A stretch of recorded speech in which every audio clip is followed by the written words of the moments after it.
오늘 우리에게 주시는 하나님 말씀은 요한복음 7장 1절에서 10절 말씀입니다. 요한복음 7장 1절에서 10절 말씀 교독을 하시겠습니다. 그 후에 예수께서 갈릴리에서 다니시고 유대에서 다니려 아니하심은 유대인들이 죽이려 함이로라. 그 형제들이 예수께 이르되 당신이 행하는 일을 제자들도 보게 여기를 떠나 유대로 가소서. 스스로 말하는 일을 고하면서 묻혀서 일하는 사람이 없나니 이 일을 행하려 하거든 자신을 세상에 나타내소서 하니. 이는 그 형제들까지도 예수를 믿지 아니함이로라. 예수께서 이르시되 내 때는 아직 이르지 아니하였거니와 너희 때는 늘 준비되어 있느니라. 세상이 너희를 미워하지 아니하되 나를 미워하나니 이는 내가 세상의 일들을 악하다고 증언함이라. 너희는 명절에 올라가라. 내가 아직 차지 못하였으니 나는 이 명절에 아직 올라가지 아니하노라. 이 말씀을 하시고 갈릴리에 머물러 계시니라. 그 형제들이 명절에 올라간 뒤에 자기도 올라가시되 나타나지 않고 은밀히 하시니라. 아멘. 다음 주일은 종려주일입니다. 종려주일의 의미는 예수님께서 예루살렘에 입성을 하셨을 때에 사람들이 종려나무 가지를 들고서 환영을 했다고 해서 종려주일로 만들어지게 되었습니다. 호산나 호산나 하면서 예수님을 영접했다고 그랬어요. 호산나는 구원하소서 구원하소서 그런 뜻을 가지고 있습니다. 지난번에 장신대학교 뉴스를 보니까요, 신학생들이 종려주일을 체험하는 행사를 하면서 종려나무 가지를 하나씩 들고 예배에 참여하는 그런 모습을 보았습니다. 종려나무 가지는 무슨 야자수나무 같은 그런 잎사귀입니다. 우리나라는 흔하지 않지만 열대지방에서는 많이 나는 그런 식물입니다. 종려주일 그 한 주간은 또 고난주간이 됩니다. 예수님께서 입성하시고요, 십자가를 지셨기 때문에 그 한 주간은 고난주간이 되는 것입니다. 오늘 우리가 봉독한 말씀은요, 종려주일에 대한 말씀은 아니에요. 초막절에 대한 말씀입니다.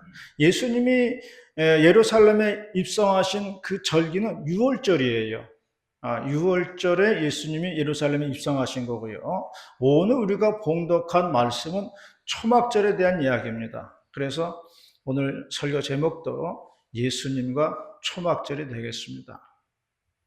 오늘 봉독한 말씀 통해서 4월달 첫째 주일에 주시는 말씀 듣도록 하겠습니다.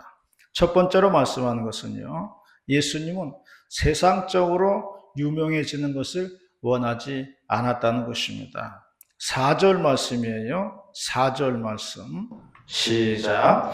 스스로 나타난 일을 구하면서 묻혀서 일하는 사람이 없나니 이 일을 행하려 하거든 자신을 세상에 나타내소서 하니. 유대인들은 1년에 3차례 예루살렘에 방문하는 절기가 있었습니다. 유대인들의 3대 명절입니다. 3대 절기는 뭐냐면 유월절, 오순절, 그리고 초막절이 되겠습니다. 유월절은요, 이스라엘 백성들이 애굽에서 나온 것을 기념하는 절기예요. 출애굽한 것을 기념하는 절기가 유월절입니다. 그래서 죽음의 사자가 마지막에 이스라엘 백성들의 문지방을 넘어갔다고 해가지고 유월입니다. 넘었다는 뜻이에요. 유월은. 그래서 유월절이 되는 것입니다. 오순절은 6월절로부터 50일 되는 날을 오순절이라 그러는데요. 수확을 기념하고 그리고 모세가 시내산에서 율법을 받았습니다. 그것을 감사하면서 지키는 절기입니다. 오순절이기 때문에 50일 후에 지킨다는 그런 뜻입니다. 초막절은요, 애굽에서 출애굽한 후에 광야에서 지냈던 기간을 기념하는 절기예요. 초막을 짓고 살았다고 해서 초막절입니다. 광야 생활을 기념하는 절기가 되겠습니다. 이렇게 3대 절기에는 이스라엘 사람들이 모두 예루살렘에 모였어요. 그리고 절기를 지켰는데요. 시골에 있는 사람들도 다 도시로, 수도인 예루살렘으로 오게 되었다는 것입니다. 자, 그래서 예수님의 동생들이 지금 말을 한 거예요. 예수님한테. 예수님도 형제들이 있었어요. 그 형제들이 지금 예수님에게 4절에서 말을 하고 있습니다. 스스로 나타나기를 구하면서 묻혀서 일하는 사람이 없습니다. 그러므로 자신을 세상에 나타내려 한다면 예루살렘에 올라가서 한번 크게 보여주십시오. 이런 말을 한 거예요. 중앙 무대에 나가서 한번 보여주자는 겁니다. 그런 이야기를 한 거예요. 말이 태어나면 제주도로 보내고 사람이 태어나면 서울로 보내라는 말이 있습니다. 사람은 큰 무대에서 놀아야 된다는 그런 말이에요. 형제들의 이야기는 아니 좁은 시골 갈릴리 바닥에서 놀지 말고 저 서울에 올라가서 한번 크게 한번 해봅시다. 이런 이야기예요. 중앙 무대에 올라가서 놀라운 기적을 펼치면요, 많은 사람이 환호할 것이라는 게 동생들의 생각이었습니다. 그러나 예수님은 그런 말을 거절하였습니다. 그것은 하나님의 뜻이 아니라는 거예요. 얼마 전에 기독교 신문을 읽고서요, 잠시 놀란 적이 있어요. 예전에 보면요, 부흥사 목사님들이 신문에다가 광고를 크게 냈어요. 뭐라고 냈냐면 1년치 스케줄, 부흥 스케줄, 뭐 3년치 부흥 스케줄, 어떤 분은 5년치 부흥 스케줄을 일정을 기독교 신문 광고에 크게 낸 그런 일들이 있었습니다. 그렇게 함으로써 내가 이렇게 한국교회 유명한 사람이다. 내가 이렇게 교회 초청을 받는 사람이다. 내가 이렇게 능력이 있는 사람이다. 자신을 과시하는 그런 일들이 있었습니다. 그런데 코로나 시기를 지나면서 한국교회가 많이 위축이 되고요. 부흥회도 옛날처럼 되지가 않으니까 그런 광고들이 자연스럽게 없어졌어요. 그런데 어느 부흥사 목사님이 예전과 같은 그런 광고를 신문에 대문짝만하게 실은 거예요. 그걸 보고서 제가 생각하기를 이분이 현실 파악이 안 되고 있구나 그런 생각이 들더라고요.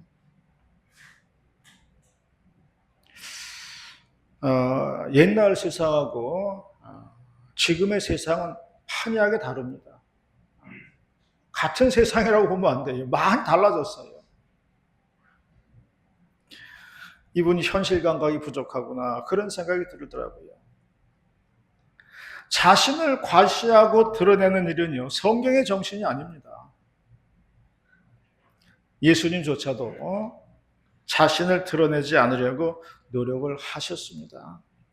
그래서 마가복음 7장 24절에 보면요, 이런 말씀이 있어요. 예수께서 거기를 떠나 두로 지방으로 가서 한 집에 들어가 아무도 모르게 하시려 하나 숨길 수 없더라라고 기록되어 있습니다. 예수님은 어찌하든지 자신을 감추고 자신을 드러내지 않도록 한 거예요. 그런데 아름다운 소식이 멀리 퍼진 것뿐이에요. 빛을 감출 수 없듯이 진리가 있고 생명이 있으면 감출 수가 없다는 것을 말해주고 있는 겁니다. 어느 식물학자가 말을 했어요. 왜 과일이 맛이 있냐는 거예요. 과일이 맛이 있는 이유가 있다는 거예요. 그건 뭐냐면은 과일들이 맛을 내는 이유는요, 자신의 씨앗을 멀리 퍼뜨리기 위함이라는 거예요. 맛이 있어야 사람들이 찾고요. 맛이 있어야 멀리 멀리 팔려가는 거예요. 그건 결국 자신의 씨앗을 멀리 멀리 퍼뜨린다는 거예요. 맛이 없으면요, 찾는 사람도 없고요, 멀리 가지도 못해요. 맛이 있어야 멀리 멀리 가게 돼 있다는 거예요. 그러므로 우리가 세상에 드러나려고 애쓰지 마시기를 바랍니다. 내가 예수님 붙들고 내가 주님 인도하심 따라 가면은 주님께서 나 자신을 멀리 멀리 퍼뜨리게 해주시는 거예요. 우리의 좋은 소문이 멀리 멀리 퍼져나가게 되는 것입니다. 다른 것은 광고를 해서 알려야 됩니다. 광고는 현대 생활에 중요해요. 광고를 안 하면 사람들이 알 수가 없어요. 광고는 그래서 매우 중요합니다. 그러나 믿음의 사람들은 자기 자신을 광고할 필요는 없는 거예요. 어느 교회 봤더니 교회가 있고 간판에다가 목사님 사진 커다란 거 붙여놨더라고요. 글쎄요, 교회면 됐지. 굳이 벽면에다가 목사님 사진을 크게 붙일 필요가 있을까? 그런 생각이 들었습니다. 마당에 화분이 여러 개 있는데요. 그 중에 아름답게 꽃을 피운 것만이 강대상에 올라옵니다. 스스로 올려달라고 애쓸 필요 없어요. 나 좀 올려주십시오. 사정할 필요 없어요. 아름답게 피우면 되는 겁니다. 그러면 자연스럽게 올라오게 되어 있어요. 그러므로 우리가 맡은 자리에서 아름다운 향기를 내시기를 바랍니다. 그것이 주님께 영광을 돌리는 것이에요. 나의 자리에서 믿음의 꽃을 피우시기를 바랍니다. 그러면 주님께 들림받게 되어 있는 거예요. 그것이 진정으로 높아지는 비결이다 하는 것입니다. 세상의 명성에 귀를 닫고 주님의 인정에 귀가 열려 있다면 그것이 바로 바른 그리스도의 삶이다 라고 말씀을 합니다. 이러한 저와 여러분이 다 되시기를 바라겠습니다.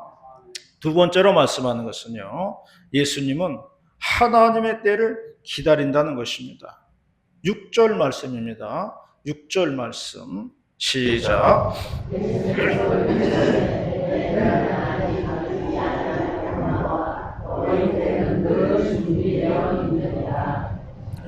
봄이 되면서 여기저기서 꽃 소식이 이제 올라오는데요.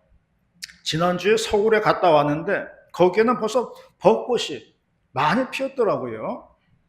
그런데 김포는 아직 깜깜무소식이에요. 제가 보니까 김포가 서울보다는 일주일 정도 늦는 것 같더라고요. 그만큼 김포가 북쪽에 있다는 얘기겠죠.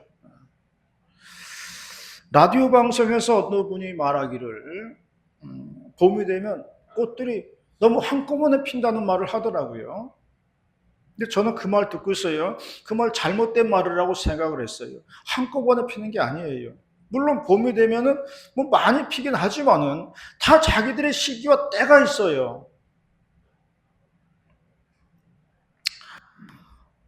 여름에 피는 것도 있습니다.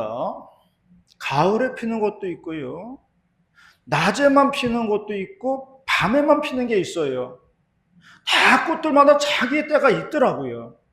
한꺼번에 나오는 게 아니에요. 자기 시기에 맞춰서 나오는 겁니다. 요한복음 2장에 보면요, 예수님께서 가나 혼인잔치에 초청을 받으셨는데 잔치집에 포도주가 떨어진 거예요. 예수님의 어머니가 포도주가 떨어졌다고 하면서 무슨 해결 방안이 있는지 예수님에게 요청을 했어요. 그때 예수님이 한 대답이 뭐냐면 아직 내 때가 이르지 아니하였습니다. 그런 말을 했어요. 오늘 본문하고 똑같은 말이죠. 아직 내 때가 아니라는 거예요. 이 말은 아직 하나님의 응답이 없다는 말이에요. 하나님의 응답이 없으면 행할 수 없다는 거예요. 하나님이 응답하셔야 예수님도 움직이신다는 말을 하는 거예요. 나중에 결례 항아리에 물을 부음으로써 가나 혼인잔치에 포도주 기적이 일어나게 되는 것입니다. 그걸 보면 예수님은 언제나 혼자 움직이지 않으셨다는 거예요. 항상 기도로 먼저 구하고 그리고 나서 하나님이 인도하시는 대로 움직였다는 겁니다. 병자를 고칠 때도 그랬고요. 오병이어 기적을 베풀 때도 그랬고요. 많은 이적을 행하셨을 때도 나는 하나님과 함께 일한다. 그런 말씀을 하셨어요. 그러므로 결론은 우리의 때라는 건 뭐냐? 우리의 때라는 것은 하나님과 함께 하는 것이 우리의 때라는 것을 믿으시기를 바랍니다. 하나님과 함께 한다면 그것이 지금의 내 때예요. 꽃을 피우는 때고요. 들림받는 때고요. 영화롭게 되는 때라는 것을 믿으시기를 바랍니다. 우리 인생에서 꽃을 피우는 때는 하나님이 나와 함께하는 때라는 것을 믿으시기를 바랍니다. 예수님 말씀하셨어요. 아버지가 일하시니 나도 일한다라고 하셨습니다. 언제나 주님과 함께 하시기를 바랍니다. 그것이 우리에게 가장 아름다운 때라는 것입니다. 어느 목사님의 간증인데요. 분당의 아름다운 교회 목사님이라고 그래요. 4년 전에 교회로 나이가 지긋하신 신사분이 찾아왔다는 겁니다. 그러면서 하시는 말씀이 자신은 개인 사업하는 사람이고 다른 교회에 다니는데 이 교회에서 하는 선교사에게 함께 하고 싶다는 말을 했다는 거예요. 그리고 자신은 지금 암투병 중입니다라고 말을 했다는 거예요. 이분이 해외에다가 재단을 하나 세우는 게 꿈이었다고 그래요. 그래서 말레이시아에 교회를 세우는데 큰일을 하셨고요. 거액을 쾌척하셨다고 그래요. 자신의 이름은 나타내지 않고 오직 그 교회 이름으로 이제 했다는 거예요. 목사님이 이제 말레이시아까지 가서 이제 입당 예배까지 드리고 와서 이제 그분에게 보고를 드렸는데 모두가 다 하나님이 하셨다고 기뻐했습니다. 그리고 이제 2주일이 지났어요. 늘상 앉아 계시던 자리에 그분이 안 보이시더라는 거지요. 그래서 목양실로 가서 전화를 드리려고 했더니 이미 문자가 와 있더라는 겁니다. 문자는 그분이 돌아가셨다는 부고 문자였어요. 그분이 돌아가시면서 하나님께 제단 하나 드리고 가신 거예요. 내가 이 세상 떠나기 전에 하나님께 제단 하나 바치겠습니다. 그런 마음이 있었던 것 같아요. 장례 예배 때 디모데후서 4장 7절 말씀을 설교했다는 겁니다. 나는 선한 싸움을 싸우고 나의 달려갈 길을 마치고 믿음을 지켰으니 그런 말씀으로 설교했습니다. 말씀을 나누면서 많은 사람들이 울었어요. 그리고 감동받았어요. 그 장례 예배에서 모두 다 큰 울림과 여운을 남겼다는 것입니다.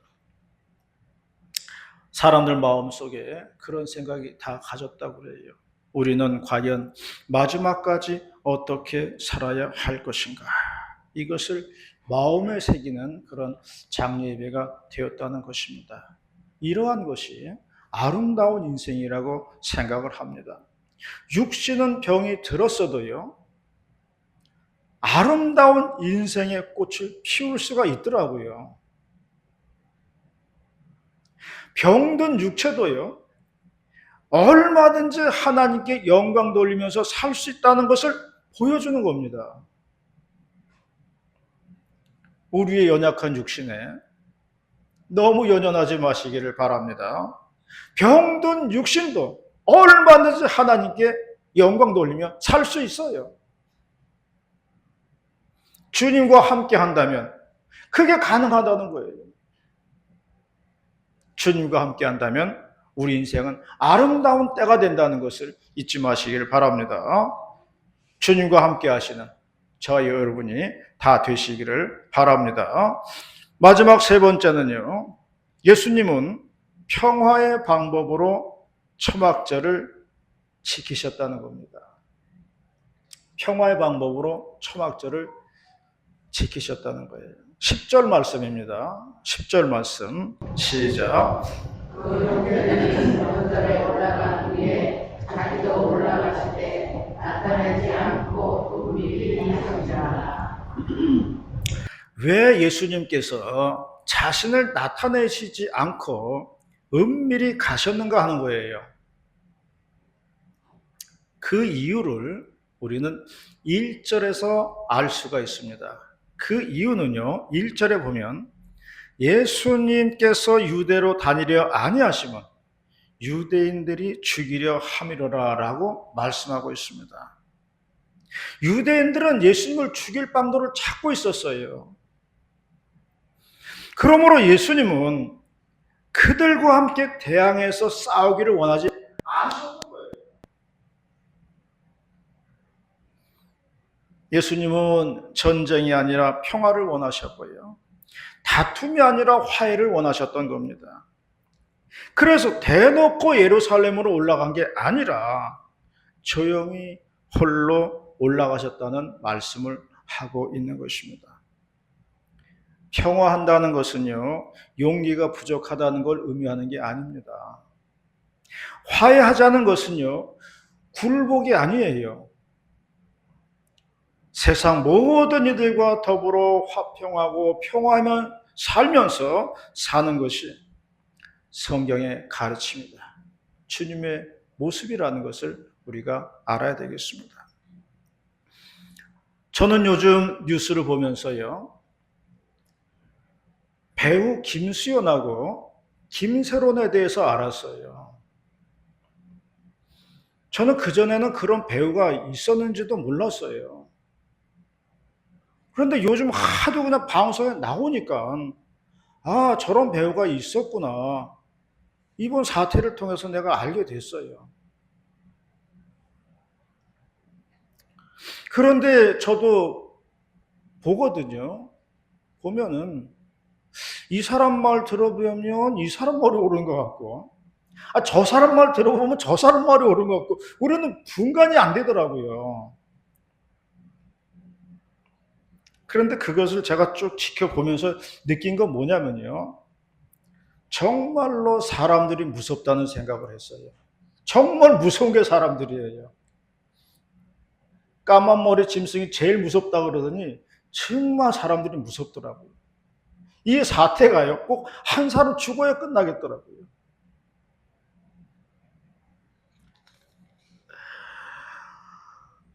그래서 이런 걸 볼 때마다요, 화평하면서 사는 게 얼마나 중요한 것인가를 다시금 깨닫게 됩니다. 사랑과 평화하면서 사는 게 얼마나 중요한 건가를 다시 깨닫게 되더라고요. 예수님의 십자가는 평화를 상징합니다.